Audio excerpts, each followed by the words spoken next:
Buenos días a todos, iglesia, ¿cómo están? Qué gusto saludarles en este domingo.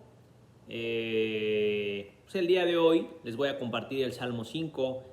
Van a ver de repente que se me mueven los ojos porque pues no estoy leyendo directo y aunque la cámara está aquí, de repente me pierdo. Pero será un gusto compartírselos. Salmo 5. Escucha, oh Jehová, mis palabras, considera mi gemir. Está atento a la voz de mi clamor, Rey mío y Dios mío, porque a ti oraré. Oh Jehová, de mañana oirás mi voz, de mañana me presentaré delante de ti y esperaré. Porque tú no eres un Dios que se complace en la maldad, el malo no habitará junto a ti. Los insensatos no estarán delante de tus ojos, aborreces a todos los que hacen iniquidad. Destruirás a los que hablan mentira, al hombre sanguinario y engañador abominará Jehová. Mas yo, por la abundancia de tu misericordia, entraré en tu casa. Adoraré hacia tu santo templo en tu temor. Guíame, Jehová, en tu justicia, a causa de mis enemigos. Endereza delante de mí tu camino, porque en la boca de ellos no hay sinceridad. Sus entrañas son maldad, sepulcro abierto es su garganta, con su lengua hablan lisonjas. Castígalos, oh Dios, caigan por sus mismos consejos, por la multitud de sus transgresiones, échalos fuera, porque se rebelaron contra ti. Pero alégrense todos los que en ti confían, den voces de júbilo para siempre, porque tú los defiendes. En ti se regocijen los que aman tu nombre, porque tú, oh Jehová, bendecirás al justo, como un escudo lo rodearás de tu favor. Pues, iglesia, familia, es un placer. Qué bueno que se conectan con nosotros, continúen haciéndolo. Esto es bueno, esto agrada a Dios y la verdad es que es padrísimo para todos nosotros. Que tengan excelente domingo.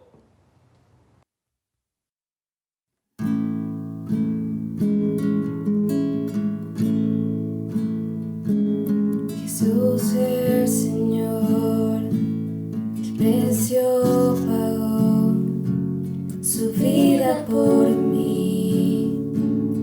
Él entregó, me dio salvación y me liberó. En el Calvario venció. En la cruz, mi Salvador me rescató y me perdonó. La gloria le doy, pues mi culpa y dolor en el Calvario venció.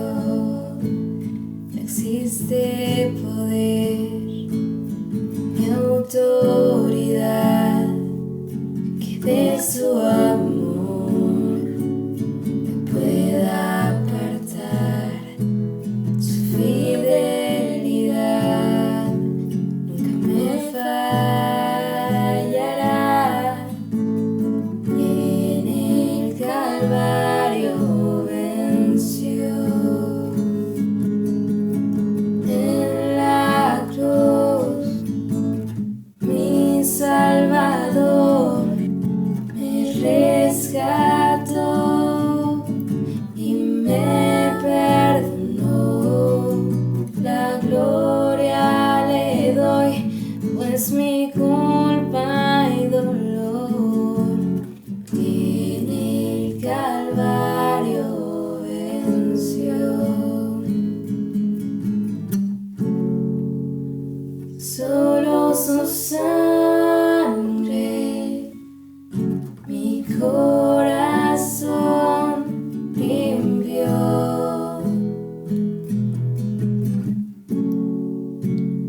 Ahora soy libre. En el Calvario venció. En la cruz, mi Salvador me rescató y me perdonó.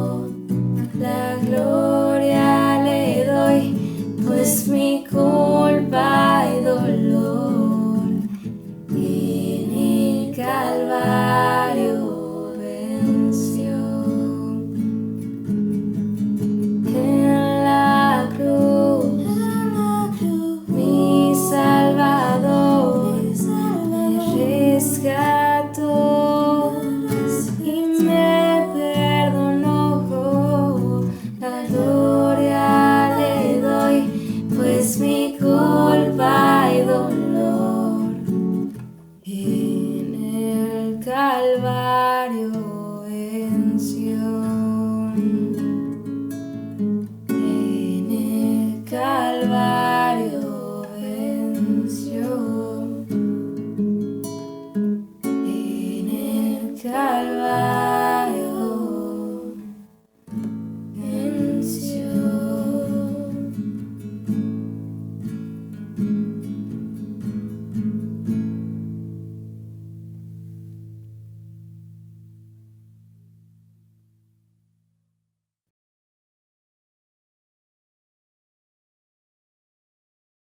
Buenos días, iglesia. Espero te encuentres bien en casita, con los tuyos.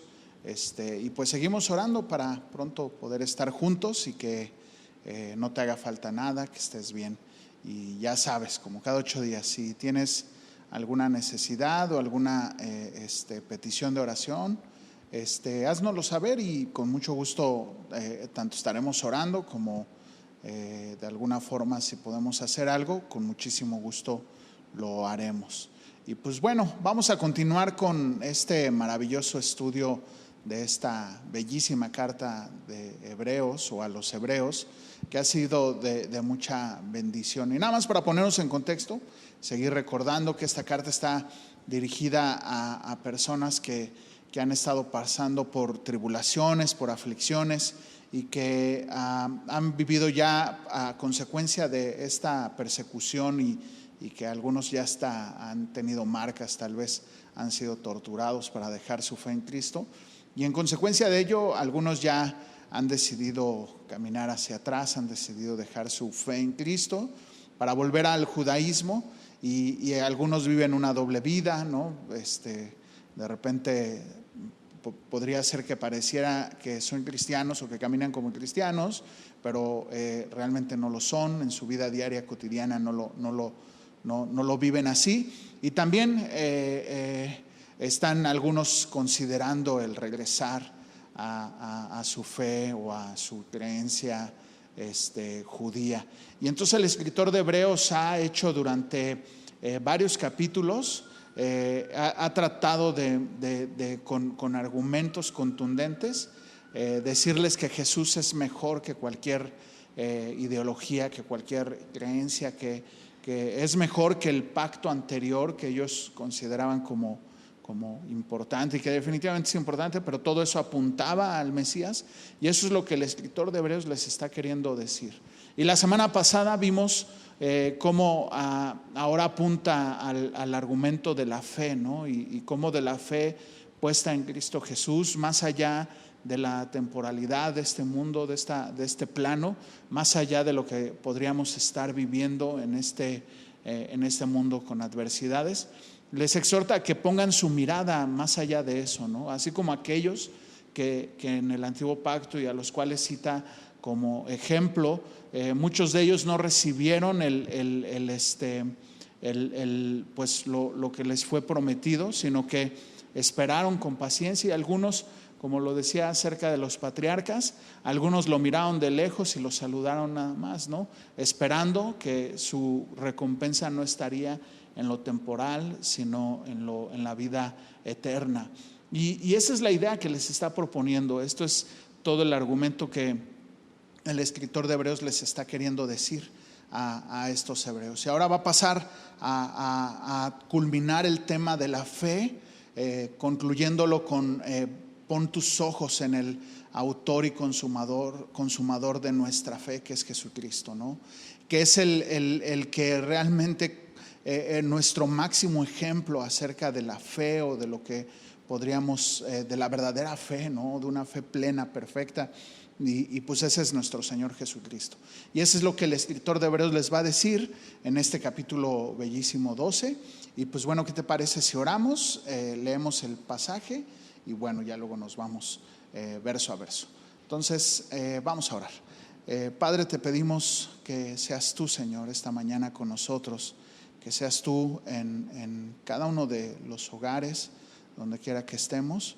Que seas tú hablándonos a nuestro corazón, confirmando lo que tú tienes que enseñarnos, y ayúdame, Señor, a expresar tu palabra de manera correcta, no diciendo ideas mías, sino diciendo lo que tú tienes que decirnos y enseñarnos a cada uno de nosotros.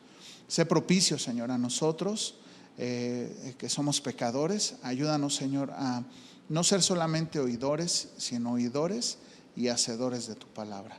Gracias, Señor, por esta grandísima oportunidad que tenemos de estar delante de tu palabra. Ayúdanos, Señor, en el nombre de Jesús. Amén. Pues vamos a Hebreos 12, si gustas abrir tu Biblia ahí en tu casita y podamos leer el capítulo 12 del verso 1 al verso 3. Y vamos a al primer punto de este pasaje, el 1 y el 2. Dice: por tanto, nosotros también, teniendo en derredor nuestro tan grande nube de testigos, despojémonos de todo peso y del pecado que nos asedia. Corramos con paciencia la carrera que tenemos por delante, puesto los ojos en Jesús, el autor y consumador de la fe, el cual por el gozo puesto delante de él sufrió la cruz, menospreciando el oprobio, y se sentó a la diestra de Dios. Siempre, bueno, es que está bien interesante lo que el escritor de Hebreos ahora plantea y pone como base. Pero lo primero, siempre que vemos un por tanto, está hablando de una conexión de la idea anterior o tal vez una conclusión de lo que está diciendo en la sección anterior, y está haciendo esta conexión acerca de estos héroes de la fe con lo que termina el capítulo 11, hablando de estos héroes de la fe, hablando de estos personajes que, como te comentaba hace un momento, que se convierten en hombres que no reciben lo prometido, sino que ponían, muchos de ellos, su fe estaba puesta no en las promesas, sino en la vida eterna, ¿no? Y qué importante es eso, que nuestra fe, más allá de las promesas, esté puesta en el Señor Jesús.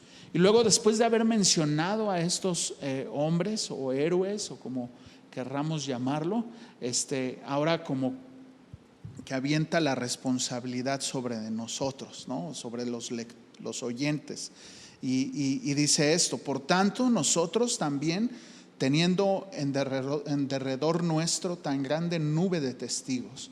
Y esta nube de testigos, digo, hay varias ideas acerca de ello. Bueno, hay dos. Una de esas ideas, que estos testigos, como manera metafórica, podrían ser todos estos héroes que se acaban de mencionar, de alguna forma como ahora ellos observando lo que a continuación nosotros haremos.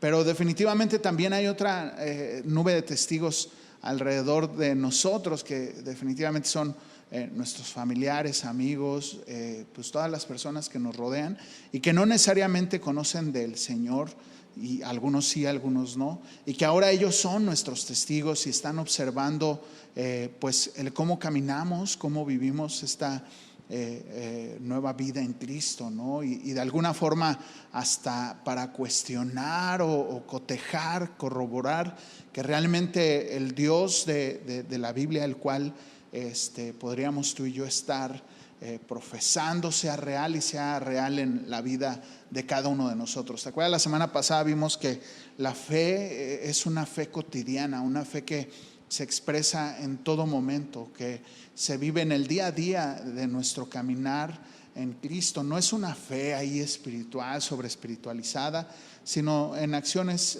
simples, cotidianas, pero definitivamente trascendentales.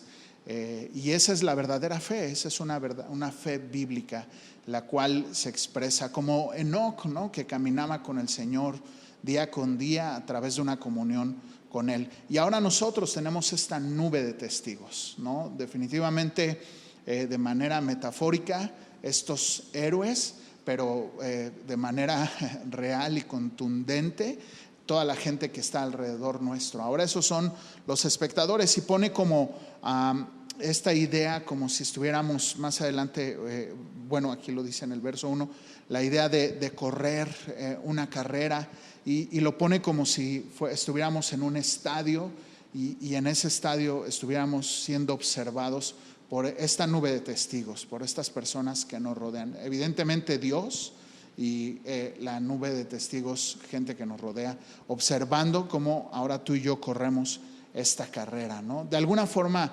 obviamente metafórica, ¿no? Aunque a lo mejor no todos están al pendiente de nosotros, pero sí observan lo que tú y yo hacemos, ¿no? Y como dice el Señor en Mateo 5, de que vosotros sois la luz del mundo, y en esa idea dice, para que viendo vuestras obras glorifiquen al Padre que está en los cielos, ¿no? Entonces definitivamente nosotros testificamos y damos testimonio de Él a través de lo que hacemos todos los días, ¿no? Entonces de esa forma este escritor de Hebreos está diciendo esto, ¿no? Que ahora tenemos esta nube de testigos y les da tres ideas, cuatro ideas les da acerca de, o cuatro acciones que podríamos hacer acerca de esta carrera hermosísima o acerca de esta vida en Cristo. Primero les dice, despojémonos de todo peso, despojémonos del pecado que nos asedia, corramos con paciencia, pues obviamente la carrera, puestos los ojos en Jesús, el autor y consumador de la fe, ¿no? Estas cuatro acciones que el escritor de Hebreos nos pone, o el Señor a través de la pluma de este escritor que no sabemos cómo se llama, a través de esto el Señor nos está diciendo, despójate de todo peso que te asedia. Ahora definitivamente, ¿qué es esto? El peso que nos asedia, ¿no? Aquellos que corrían una carrera, el día de hoy lo vemos en las Olimpiadas o simplemente en eventos de carrera, ¿no? Vemos cómo los corredores pues corren con ropas muy ligeras, ¿no? Y el día de hoy hay hasta tenis así como muy bien hechos, elaborados, con muy poco peso, con mucha tecnología, que de tal forma el peso sea menos, ¿no? Y que entonces ellos puedan prácticamente casi correr con algo muy ligero. Y el escritor de Hebreos plantea esta misma idea acerca de nuestro caminar con Cristo, ¿no? Recordemos que nuestra carrera o esta vida cristiana no es una carrera de velocidades, de a ver quién llega primero, sino es una carrera de persistencia, de perseverar, de permanecer y de ser pacientes. Pero bueno, ahorita lo vamos a ver esa idea. Pero la idea es esta: primero despojémonos de todo el peso que nos sobra, de todas estas cosas que podrían estorbarnos para seguir avanzando en esta hermosísima carrera. Y pensaba yo en qué es estas cosas que nos estorban, que son un estorbo para que tú y yo podamos caminar esta carrera. Y el escritor de Hebreos en algún momento hizo mención de uno de ellos, que era la pereza o la indolencia hacia los temas espirituales, hacia nuestras disciplinas espirituales. Y definitivamente tenemos que hacer a un lado la pereza, tenemos que hacer a un lado la negligencia o la indolencia, o menospreciar a través de ideas preconcebidas o ideas bien establecidas en nuestra mente acerca de la palabra de Dios, acerca de Dios mismo, o de cosas que a lo mejor hemos escuchado y que van en contra del pensamiento divino, van en contra de lo que Dios dice. Definitivamente tenemos que completamente quitar esas ideas de nuestra mente y de todo lo que implica nuestro caminar con Cristo, para que entonces podamos seguir esta carrera, ¿no? Y no estemos siendo de alguna forma detenidos, ¿no? O de alguna forma teniendo estorbos en nuestra carrera maravillosa, en esta carrera maravillosa que tenemos en Cristo. Y hasta pueden ser relaciones o la relación con una persona que puede estar deteniéndote en tu caminar con Cristo, y no necesariamente tendría que ser una relación en donde hubiera un pecado, no necesariamente, ¿no? Porque ya el siguiente punto habla claramente del pecado, pero en este punto no necesariamente, hasta podría ser una relación con una muy buena intención, pero que en lugar de dejarte avanzar, en lugar de dejarte crecer en tu caminar con Cristo, a lo mejor te está estorbando. Y bueno, no sé, ¿no? Por ejemplo, me recordó a Abraham, ¿no? Cuando Dios le dice ahí en Génesis 11 que salga de su tierra y de su parentela, y que vaya al lugar donde él le habría de indicar, que sería la tierra donde él entregaría a sus generaciones, ¿no? Posterior hasta el momento de Josué, muchos años después. Pero le dice: sal de tu tierra y de tu parentela al lugar donde yo te voy a indicar, le dice el Señor a Abraham. Y Abraham sale, pues ahora sí que con la gallina, ¿no? Con los puercos, con la prima, con el primo, con el tío. Bueno, no es cierto, ya exageré. Sale solamente con su papá y con su sobrino Lot, ¿no? Pero se queda en medio del camino. Bueno, ni en medio, o sea, más para acá que para allá, y se queda ahí por varios años, literal, hasta que su papá fallece. Es que entonces sale de ahí, entonces ahora sí camina hacia el lugar que Dios le había ordenado. Cuando realmente Dios le dijo: deja tu familia, deja tu tierra, deja tu parentela y ven al lugar a donde yo te voy a indicar.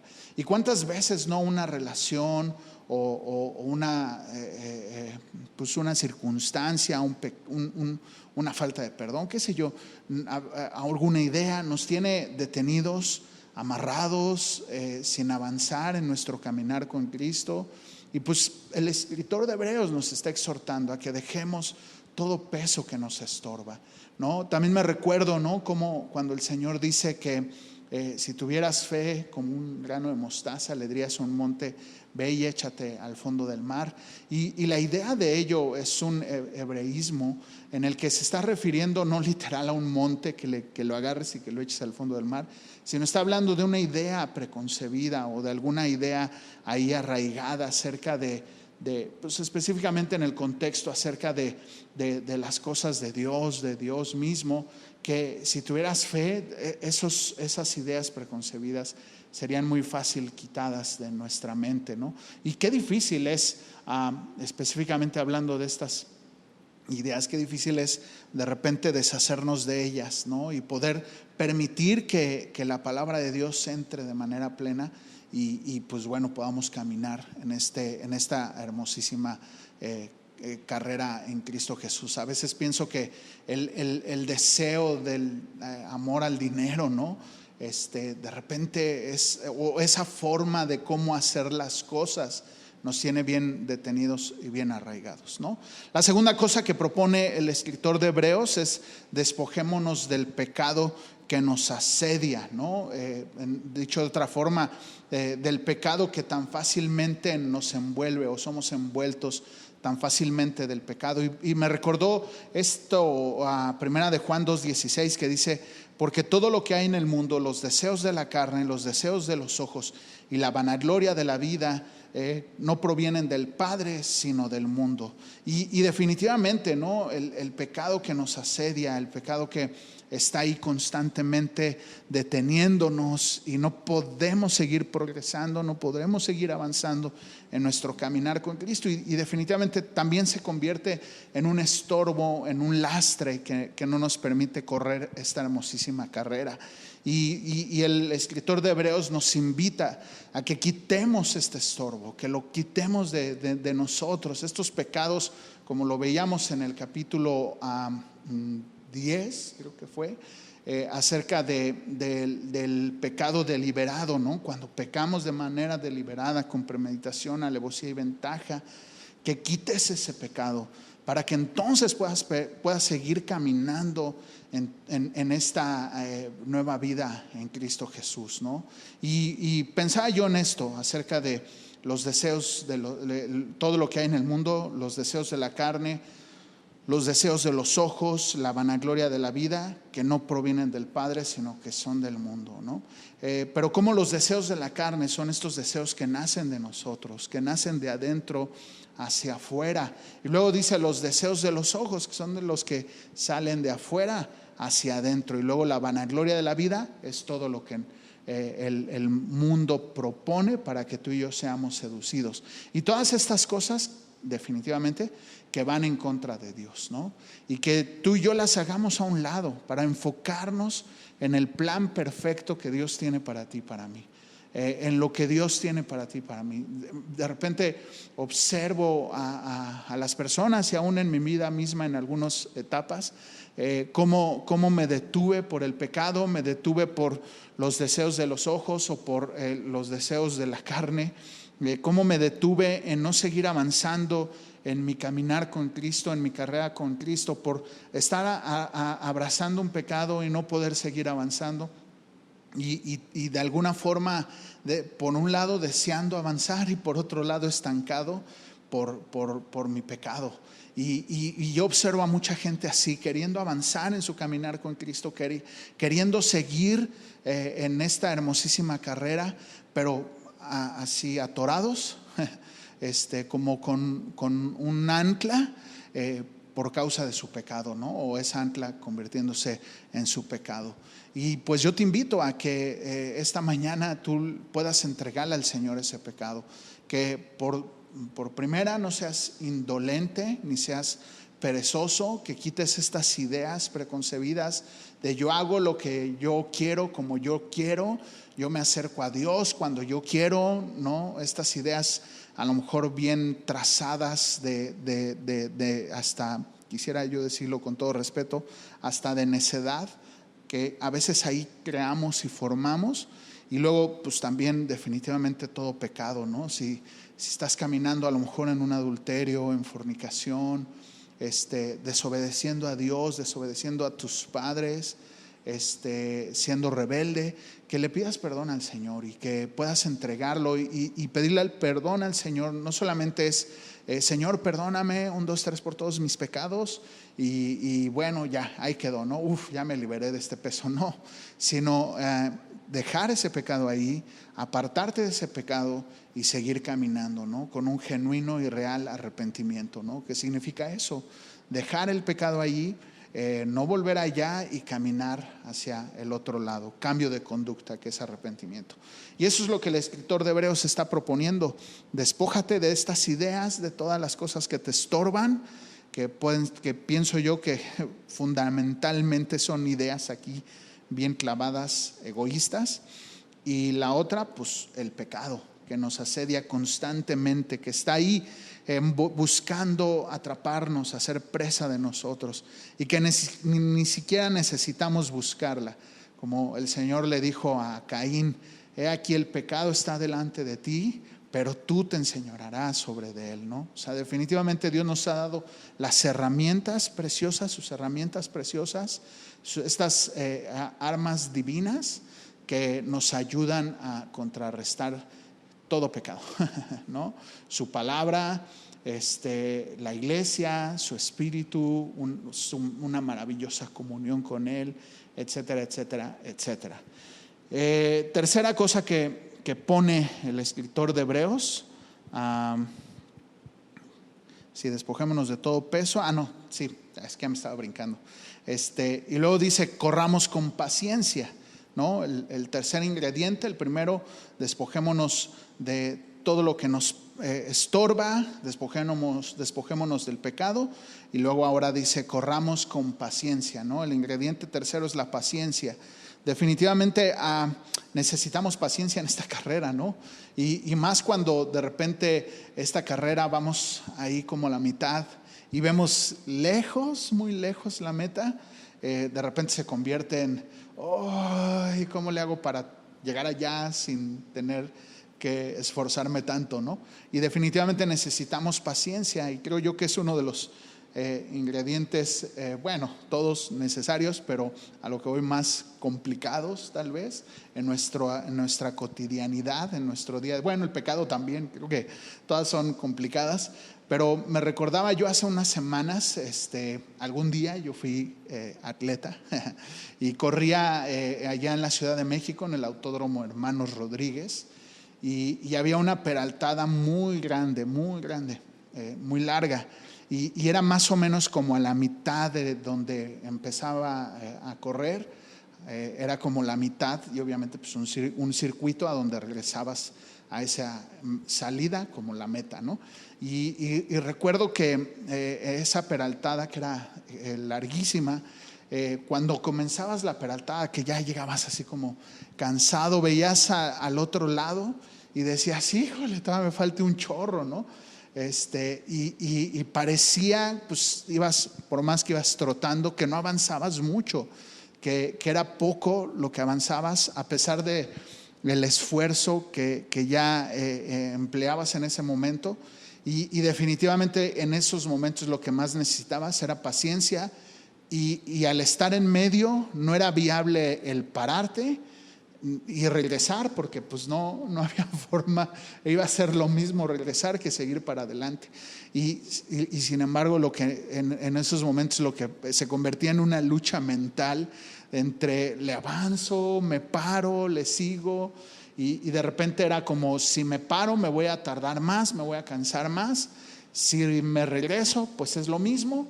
Entonces me voy con paciencia hacia adelante, paso a pasito, y de repente terminaba de no mirar hacia adelante, sino mirando hacia abajo, pasito a pasito, viendo mi paso el día a día.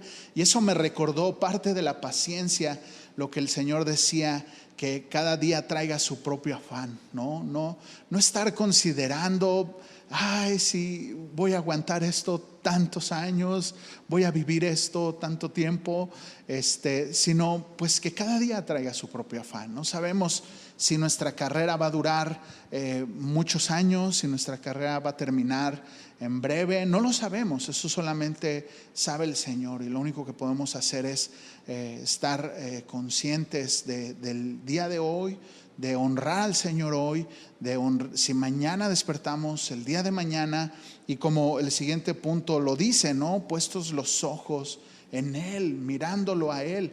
También otra acción que hacía cuando iba corriendo era mirar al cielo, y entonces perdía un poco de conciencia de el avance o el mucho o poco avance que podría llevar. Y es esta misma idea que el escritor de Hebreos dice: corre con paciencia, poniendo los ojos en Cristo, el autor y consumador de nuestra fe, ¿no? Dice Santiago 5 del 7 al 8, dice: por tanto, hermanos, tened paciencia hasta la venida del Señor, mirando como el labrador espera el precioso fruto de la tierra, aguardando con paciencia hasta que reciba la lluvia temprana y tardía. Tened también vosotros paciencia y afirmados vuestros corazones, porque la venida del Señor se acerca. Y bueno, esto lo escribió Santiago ya hace varios años, cerca tal vez 2000 años. Y seguimos esperando con paciencia la venida del Señor. Seguimos esperando con paciencia, corriendo esta carrera que es hermosísima, que tiene sí adversidades, es dura contra la carne, contra nuestros propios deseos, además de que implícitamente adversidades de la vida a las cuales nos enfrentamos cotidianamente. Pero también hay cosas hermosísimas y podemos encontrar gozo, paz, estas cosas que el Señor nos da y que solamente podemos encontrar en Él. Y que de repente yo pienso y veo a la gente que está sin el Señor, y como dice Pablo en Efesios, sin Dios, sin esperanza en este mundo. Definitivamente este caminar con Cristo, caminar esta vida con Cristo es la diferencia, definitivamente, ¿no? Es hermosísimo saber que Él está en la barca, que a pesar de cualquier dificultad, que a pesar de cualquier adversidad, Él está en la barca, y entonces podemos seguir avanzando, ¿no? Felices o confiados, gozosos, mejor dicho, sabiendo de que Él está con nosotros. Y el tercer ingrediente que propone el escritor de Hebreos es eso: poniendo nuestra mirada en Él, poniendo nuestra mirada en Jesús, el cual es el autor y el consumador de la fe. Dicho de otra manera, mirar a Jesús, que esto significa confiar en Jesús, o sea, confía en Él, que es el máximo expositor de la fe, ¿no? Acuérdate que acaba de terminar una larga lista de varios héroes de la fe. Pero entonces ahora corramos con paciencia, despojémonos de todas estas cosas que nos estorban, ideas, pecado, poniendo los ojos en el verdadero o en el máximo expositor de la fe, ¿no? Que es nuestro Señor Jesucristo. Y esa es la idea que el escritor de Hebreos está queriendo decirnos en esta primera sección de este hermosísimo capítulo, ¿no? Y luego dice el verso 2 en la segunda parte: el cual por el gozo puesto delante sufrió la cruz, menospreciando, sin importarle el oprobio, y se sentó a la diestra del trono de Dios. Esa es nuestra mirada, mirando lo que Él hizo, lo que Él sufrió, como dice, menospreciando, sin tomar en cuenta todo el oprobio que recibió desde que vino a esta cruz, desde que vino, a este mundo, como lo dice Colosenses, que siendo la imagen de Dios, no tomó en cuenta ser igual a Dios, sino que se despojó de sí mismo, tomando la forma de hombre. Y no solamente la forma de hombre, sino que todavía fue más abajo, humillándose, haciéndose semejante a los ladrones, a los pecadores, tomando el pecado del mundo y entonces dar su vida por nosotros. No, definitivamente es hacia donde tenemos que ver. Y dice que Él, ¿no? Que no menospreció, dice, el cual por el gozo que le esperaba después de la cruz. O sea, Él estaba mirando no lo temporal, no lo que habría de vivir en esta vida, sino lo que Él vendría después de la cruz. Y definitivamente sería que habría esta humanidad acercándose al Padre por medio de Él, en donde Él se convertiría en el puente. Y puesto los ojos en ello es que el Señor pasó por esas dificultades en esta tierra. Durante 33 años nuestro Señor caminó en esta tierra, siendo Dios mismo, tomando la humanidad, volviéndose hombre, humillándose y posterior a ello, sin pecar, cargar con el pecado del mundo. Y definitivamente eso iba a irrumpir en la comunión perfecta que habría con el Padre. Y en sus últimas palabras lo clama diciendo, no, Dios mío, ¿por qué me has abandonado? Y creo yo que todas estas cosas, ¿no?, son las que tú y yo debemos de mirar si estamos caminando en medio de dificultades, en medio de adversidades, o simplemente a lo mejor no necesariamente tendríamos que pasar por medio de dificultades y adversidades, pero sí, si estás luchando contra algún pecado y te das cuenta que estás atrapado ahí, arraigado, estancado en ello, mira al Señor Jesús, mira cómo todo lo que hizo por amor a ti, y cómo eso no habrá de motivarnos y alentarnos a seguir adelante y dejar eso, sabiendo que lo que viene por delante, no necesariamente en esta tierra, sino lo que viene por delante en la eternidad, es mucho mejor que cualquier cosa que tú y yo podamos vivir acá, ¿no? Verso 3 dice: considerar a aquel que sufrió tal contradicción de pecadores contra sí mismo, ¿no? La Nueva Traducción Viviente dice: piensa en toda la hostilidad que soportó por parte de los pecadores, ¿no? Toda la hostilidad que el Señor recibió por parte de aquellos que lo rodeaban, que eran pecadores, que a partir de que su ministerio fue expuesto al pueblo o a la ciudad, a la gente en la cual el Señor Jesús, cuando caminó en esta tierra, a partir de ese momento, sobre todo los fariseos, sacerdotes, los religiosos, buscaban matar al Señor, buscaban callar lo que Él decía, ¿no? Porque iba en contra de lo que ellos mismos habían expresado por toda la vida y desde un punto de vista religioso, ¿no? Por eso dice, piensa en toda la hostilidad que nuestro Señor soportó, ¿no? Acuérdate que los hebreos están considerando dejar a su caminar en Cristo por causa de las dificultades y las adversidades. Y a lo mejor tú y yo o alguno está pensando dejar su caminar en Cristo porque pues ya no aguanta la tentación y prefiere ceder, dejarse llevar por el pecado, dejarse llevar por la tentación, por la comodidad. Y sabes que el escritor de Hebreos nos anima a esto, ¿no? Piensa todo lo que el Señor sufrió, piensa en todo lo que Él soportó por parte de los pecadores, por amor a ti y por amor a mí. Digo, si eso no te alienta a seguir caminando con Él, si no te alienta esta verdad, el hecho de que un día estaremos delante de Él cara a cara, si tú permaneces, si tú persistes en esta carrera, si no claudicas, pues si eso no te motiva, realmente no sabría qué más decirte para motivarte. Si no te motiva el que un día estaremos con Él y que podrá decirte: buen siervo fiel, entra en el gozo de tu Señor. Si eso no te motiva a pasar cualquier circunstancia, cualquier dificultad o cualquier negación, no sabría yo qué decirte más para motivarte. Si sigues empeñado en tus ideas preconcebidas, en yo hago la forma como yo quiero, yo hago las cosas como yo quiero, no como Dios dice, no como me digan, yo me acerco a Dios a mi manera, aquí a la distancia, sin tener que relacionarme con nadie, etcétera, etcétera. Podría poner varios ejemplos acerca de estas ideas. Si sigues empeñado abrazando un pecado sin querer apartarte, sino queriendo taparlo, no queriendo exponerlo, etcétera, etcétera, hablando del pecado, pues no sabría, y no te motiva el hecho de lo que Él padeció en la cruz, no te motiva el hecho de que un día estaremos con Él en la eternidad. Si eso no son motivos suficientes, no sabría yo qué más decirte. No sabría yo qué otro argumento poner en la mesa para entonces alentarte a seguir esta carrera en Cristo.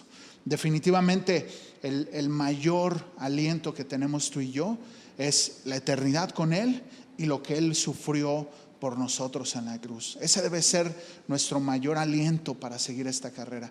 Debe de ser como el y sigo corriendo, ¿no? Como el tomar un respiro considerando lo que nos espera en la eternidad con Él y sigo adelante la carrera, ¿no? O considerar un poquito todo lo que sufrió por amor a ti y a mí, volver a tomar aliento y seguir la carrera. Esos deben de ser nuestros motivantes, mirando a Él, sabiendo que Él está del otro lado, sabiendo que Él está esperándote, sabiendo que Él está esperándonos del otro lado. Digo, qué mayor emoción. Eso a mí me ha detenido a hacer cada locura, me ha detenido a no ir en contra de Él y no dejarme llevar por el pecado. Eso me ha detenido. El considerar que un día voy a estar delante de Él, considerar que estaré delante del juez justo, considerar que estaré con Él por la eternidad. Es mi mayor aliento. Y también, por supuesto, muchas veces también me ha detenido el no ir en contra de Él, el no dejarme llevar por el pecado. Me ha detenido el pensar todo lo que sufrió desde que vino a esta tierra hasta el momento que exhaló, todo lo que sufrió por amor por mí, y yo pisotear esa obra es una injusticia, se convierte en una injusticia. Y tal que lo haga, que no considere lo que Jesús hizo por amor a Él, es digno de muerte, es digno de vivir la eternidad lejos de Dios. Y como dijo el escritor de Hebreos en el capítulo 10, ya no hay nada más que hacer por Él, sino solamente queda una expectación de fuego que ha de devorar a los adversarios. Entonces, si estas dos motivantes no son suficientes, no sabría más que decirte. Pero bueno, ya no va a seguir redundando en el punto. Vamos al siguiente tema. Lo vemos a partir del versículo 5 al versículo 13. Y ahora el escritor de Hebreos enfoca el tema en la disciplina de Dios, ¿no? Cómo es necesario, cómo muchas de las aflicciones que tú y yo vivimos en este mundo son parte de la disciplina que Dios permite que vivamos para purificarnos, para santificarnos. Como en Jeremías el Señor presenta la idea de el alfarero y el barro, y cómo este alfarero mete a fuego su pieza de barro, y pues obviamente no va a ser algo padre, ¿no? para el barro, pero eso va a dar un fruto al salir, ¿no? Va a salir una pieza perfecta, bien purificada, bien limpiecita, bien afinadita, ¿no? Que esa es la idea. Fíjate, verso 5 dice: y habéis ya olvidado la exhortación que como a hijos se os dirige, diciendo: hijo mío, no menospreciéis la disciplina del Señor, ni desmayéis cuando eres reprendido por Él, porque el Señor a que ama disciplina y azota a todo aquel que recibe por hijo. Está citando Proverbios 3 del 11 al 12, Y les dice esta idea, dice, y habéis ya olvidado la exhortación que como a hijos se os dice. ¿Te acuerdas que el escritor de Hebreos les dice, no sean indolentes ante la palabra de Dios? No descuiden su vida espiritual. Y aquí otra vez lo vuelve a reafirmar. ¿Ustedes acaso ya olvidaron lo que el Señor dice? ¿Acaso ya olvidaron que el Señor en Proverbios nos habla acerca de la disciplina, del que ama, el padre que ama a su hijo lo disciplina, lo corrige? Dice, entonces, ¿por qué se quejan? ¿No? En otras palabras, ¿no? Dicho versión Yair, ¿no? ¿Por qué se quejan? O sea, si el Señor al que ama disciplina y azota a todo aquel que recibe por hijo, ¿no? Quisiera hablar un poquito acerca de la disciplina, de acuerdo a lo que está proponiendo el escritor de Hebreos, y quisiera poner una base de qué creo yo que no es, o cómo podemos tener una perspectiva incorrecta acerca de la disciplina de Dios. Y una perspectiva incorrecta es que muchas de las circunstancias que vivimos no necesariamente son propias de una disciplina de Dios o de una corrección de Dios hacia nosotros. Es más, yo te quiero decir algo,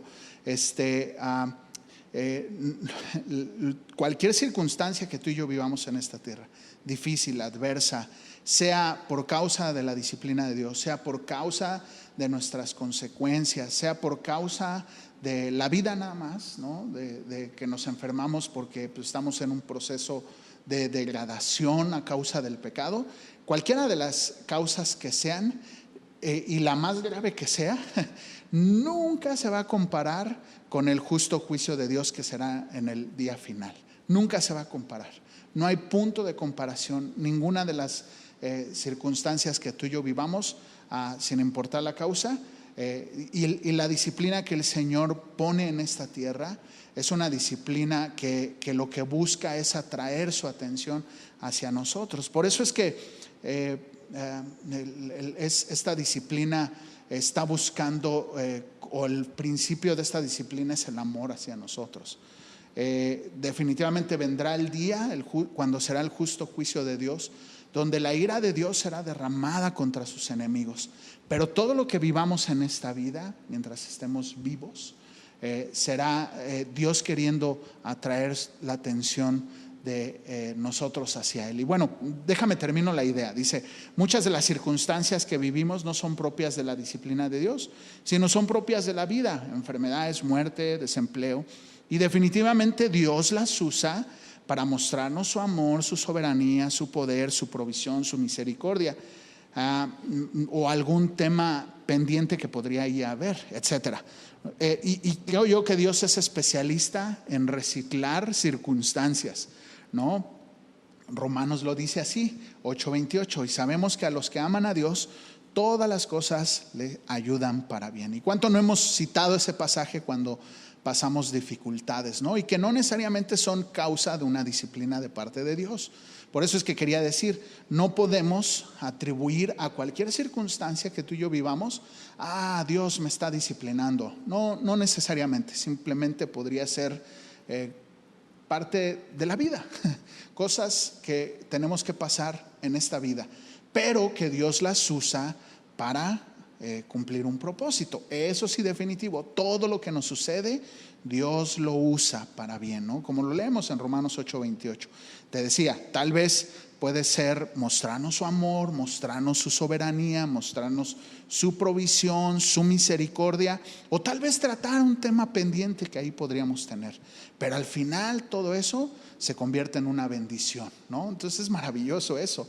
La otra perspectiva incorrecta que podríamos encontrar, que mucha gente responsabiliza a Satanás de todo lo que sucede. Es que estoy pasando por esto, te reprendo, Satanás, y Satanás, suéltame, ¿no? Suelta, no sé qué. Y de repente pienso, oran más a Satanás que a Dios mismo, ¿no? Por un lado. Y por otro, Satanás mismo está sujeto a Dios. O sea, al final es pensar, ¿no será Dios que está permitiendo X, Y circunstancia para que trabajar alguna área conmigo? Y entonces se convierte como en reprender a Satanás, que aparte yo no creo que se tenga que reprender a Satanás, sino ora a Dios y Dios es el que va a actuar en favor de uno. No tienes que decirle nada a Satanás. En una parte de la Biblia, en una teología sana, habla acerca de reprender a Satanás, del contender con Satanás. Nosotros no tenemos, no debemos por qué pelear con Satanás.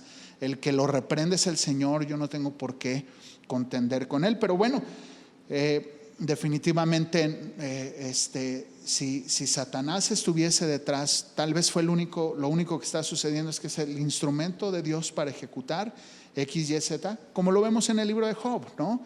En el libro de Job vemos cómo Satanás actúa en consecuencia de lo que Dios le permite. Y si Dios le hubiera dicho no haces nada, no hace nada Satanás. Satanás se sujeta a Dios. Entonces, a lo mejor empezar a reprender a Satanás es como reprender la voluntad de Dios en cierta forma, ¿no? Como decir, yo no quiero resistir el plan perfecto de Dios en nuestras vidas. Pero bueno, estas son algunas perspectivas incorrectas que yo veo de muchos que a lo mejor con una buena intención e ignorancia tomamos como que son reales, o tal vez que alguien nos lo dijo o nos lo enseñó así. Unas notas antes de seguir el tema de la disciplina de Dios. Muchas de las circunstancias que vivimos son consecuencia de nuestros pecados o consecuencia de lo que hacemos, no necesariamente pecados, cosas buenas o cosas malas. Para eso te dejo de tarea Proverbios 1, 23 al 33, como consecuencias de nuestras decisiones, y muchas de las circunstancias que vivimos son consecuencia de ello, y que Dios permite que las vivamos, y que también en otras Dios nos evita que las vivamos, pero muchas de ellas Dios nos deja vivir de acuerdo a las consecuencias o de acuerdo a las acciones que nosotros hacemos, ¿no? Otra es que ninguna circunstancia que vivimos en esta tierra o ninguna se va a comparar con el justo juicio de Dios en la eternidad. Ninguna, por más mala que sea. Bueno, eso ya te lo había comentado. Cuando sufrimos es fácil pensar, Dios no me ama, ¿no? Cuando pasamos por una adversidad o alguna dificultad, es que Dios no me ama. ¿Qué trae Dios contra mí? Pero ¿sabes qué? La disciplina que viene de parte de Dios y las circunstancias que Dios permite que tú y yo vivamos son la evidencia más clara de su amor. Y que Él está trayendo su atención a nosotros, y que esto va a producir un fruto. Hay un propósito detrás de las circunstancias que vivimos los hijos de Dios. Hay un propósito, y definitivamente ese propósito se va a cumplir, ¿no?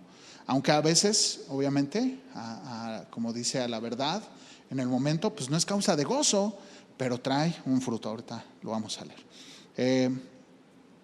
Verso 5 dice: y ya habéis olvidado que la exhortación, ahora sí, vámonos al texto, perdón.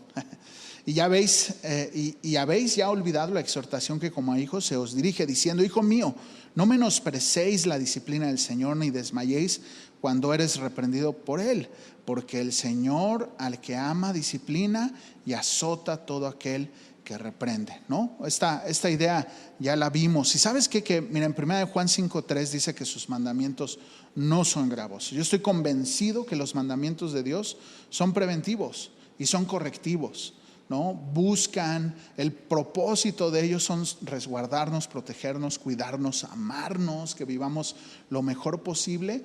Y obviamente pues hay circunstancias en esta vida, pero sus mandatos son para eso. O sea, mira, por ejemplo, en el matrimonio, ¿no? Los mandatos que Dios pone, el Señor, de ama a tu mujer, y luego dice más adelante ahí en Efesios: el que ama a su mujer se ama a sí mismo, como diciendo, te conviene amar a tu mujer, porque si la amas es como si te amaras a ti mismo. En el momento que tú le expresas amor a tu mujer, que la tratas bien, que la cuidas, etcétera, etcétera, que la amas, ya simplemente dejémoslo en ello, que la amas, la respetas, que la ves como a vaso más frágil, que la tomas en cuenta, etcétera, etcétera, etcétera.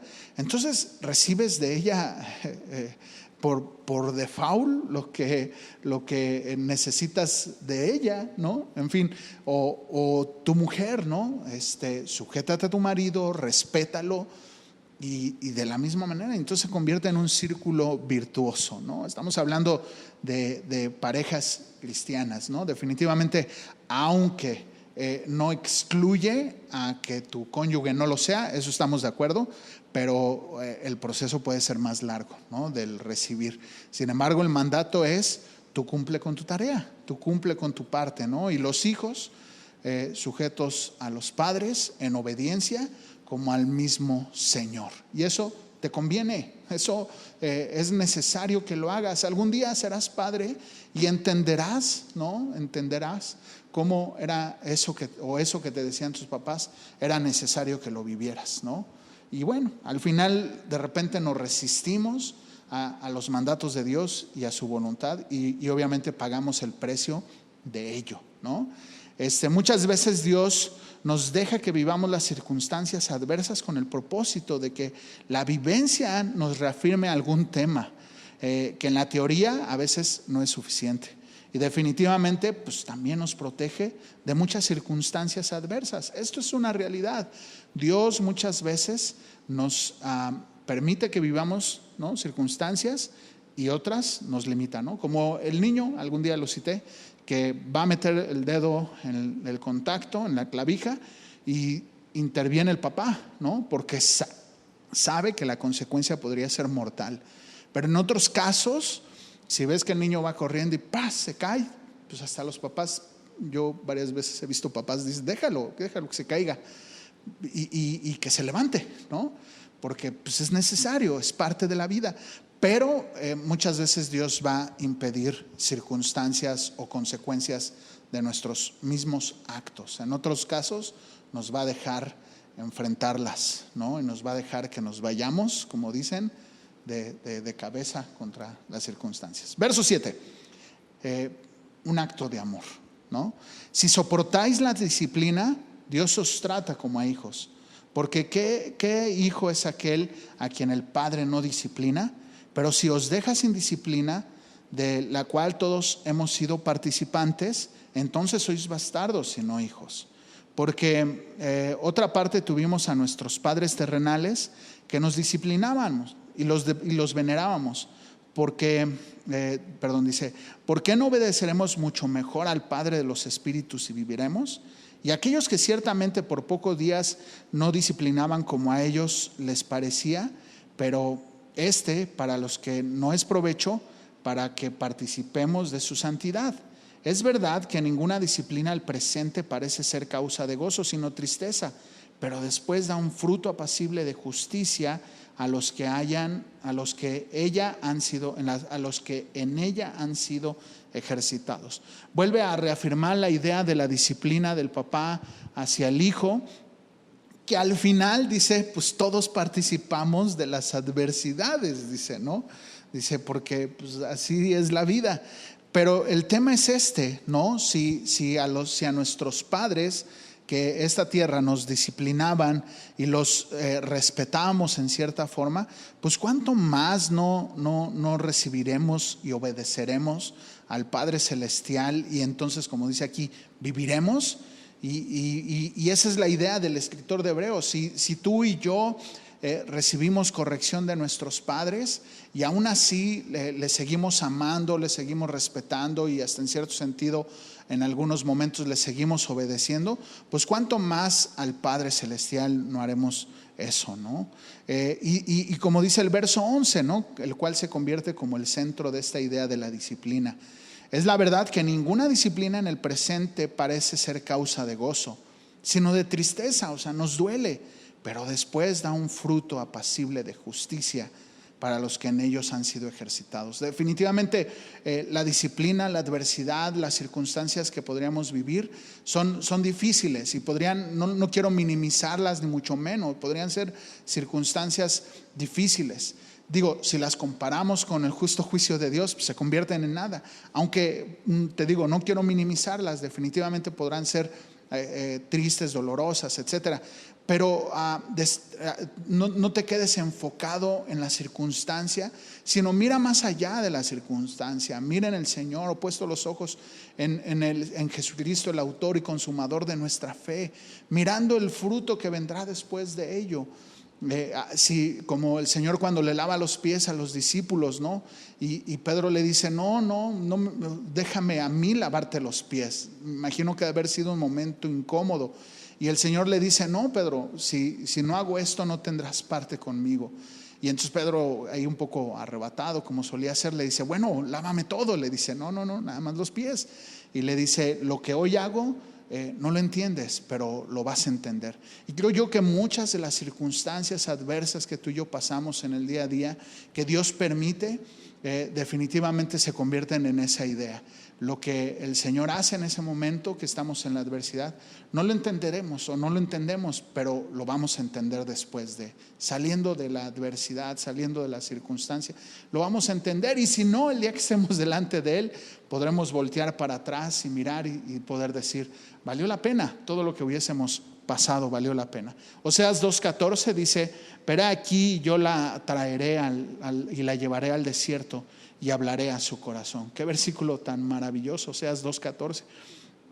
Y habla de esta misma idea, ¿no? En el desierto, en la adversidad, ya no tienes para dónde mirar. Y lo único que tienes que hacer es mirar al cielo, ¿no? Como dice el Salmo 121, alzaré mis ojos a los montes, ¿de dónde vendrá mi socorro? Mi socorro viene de Jehová, que hizo los cielos y la tierra. Y ya no tienes más que a dónde mirar más que al Señor. Y esa es la idea de la adversidad, esa es la idea de la disciplina, que no tengas a dónde mirar más que solamente a Él, que te concentres en Él y que te dejes limpiar, que te dejes pulir esas áreas que a lo mejor todavía están ahí escondiditas, obscuras, y que el Señor necesita entrar con su luz para que entonces seamos cada vez más pulidos, como esta idea que te decía de la piedra que se va puliendo hasta el momento que termina siendo un diamante. Y eso es lo que el Señor quiere hacer con nuestras vidas. Por eso la adversidad, por eso ese fruto apacible del cual seremos ejercitados, ¿no? En medio de la adversidad. Unos versos paralelos, 1 Pedro 1:6-7 dice, en lo cual vosotros os alegréis, aunque ahora por un poco de tiempo, si es necesario que tengáis que ser afligidos en diversas pruebas, para que sometida a prueba vuestra fe, mucho más preciosa que el oro, el cual aunque perecedero se prueba con fuego, sea hallada en alabanza, gloria y honra y en la manifestación de Jesucristo. Fíjate, Pedro pone la idea del oro, que el oro tiene para ser purificado, tiene que ser pasado por fuego. De la misma manera, nosotros tendremos que ser pasados por fuego. Y pensaba yo en esta idea, o sea, las adversidades van a estar con o sin Cristo. El mundo, ¿te acuerdas? Estos dos en Mateo 7 al final del Sermón del Monte, que el Señor pone la idea del hombre sensato y la idea del hombre insensato. Los dos, o el que fundó su casa sobre la arena, el que fundó su casa sobre la roca, ante los dos vinieron con ímpetu el aire, los vientos y pegaron. Dice, pero solamente el que permaneció fue el que estaba sobre la roca. El que no, dice, fue grande su ruina, ¿no? Entonces definitivamente va a haber adversidades, dificultades que Dios usará para que tú y yo seamos purificados como el oro. Verso 12 de Hebreos, ya para terminar.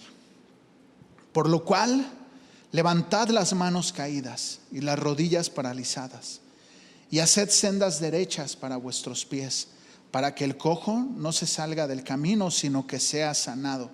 Seguid la paz con todos y la santidad, sin la cual nadie verá a Dios. Dice Warren Wiersbe que esta frase pareciera la del entrenador de un equipo, ¿no? Fortalezcanse, ¿no? Y afirmen sus rodillas y sigamos adelante, ¿no?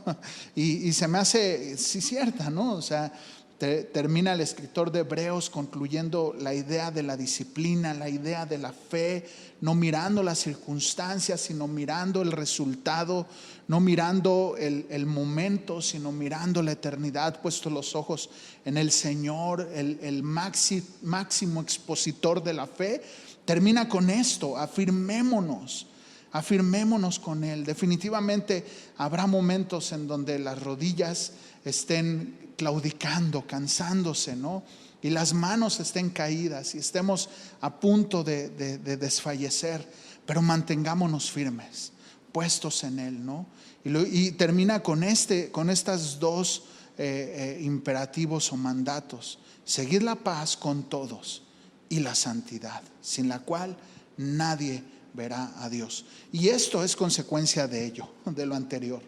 Estas dos cosas, seguir la paz y la santidad, son consecuencia de poner la mirada en Él, de persistir en esta carrera, de permanecer en esta carrera, no mirando las circunstancias. Eso nos va a llevar a seguir la paz con todos y tener santidad y caminar en la santidad.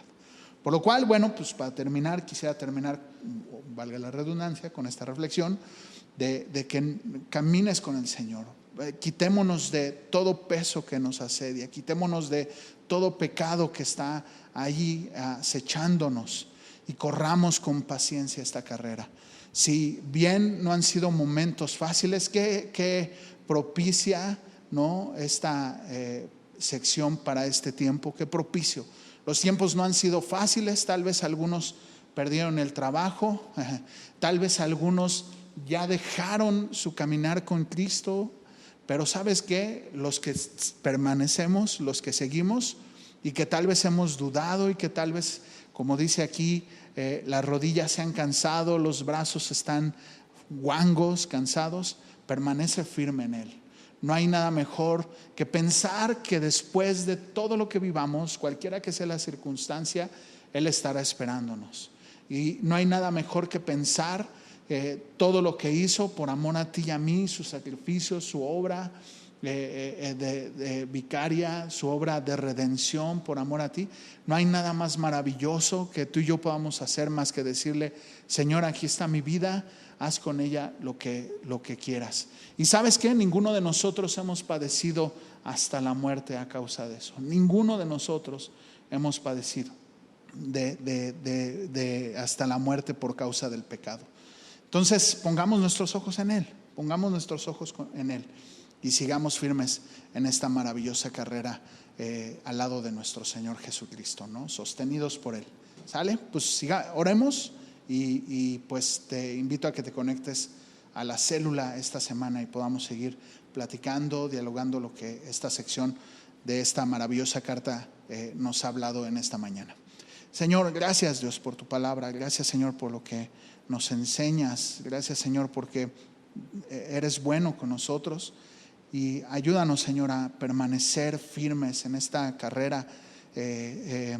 Si bien muchas veces hemos pensado en claudicar, dejarnos llevar por el pecado, ceder ante las circunstancias, tú nos has sostenido, has sido tú quien nos sostiene y permítenos Señor seguir siendo sostenidos por ti, dejarnos sostener por ti y seguir caminando en esta carrera. Ayúdanos Señor a no desviarnos ni a derecha ni a izquierda, sino permanecer firmes hasta el final, quitarnos de todo estorbo, quitarnos de todo pecado y poner los ojos en ti solamente. Ayúdanos Señor a seguir adelante. Sé tú Señor en medio de nosotros, en el nombre de Jesús, amén. Pues que tengas muy bonita semana y nos vemos ahí en la célula, en las células en esta semana. Que Dios te bendiga.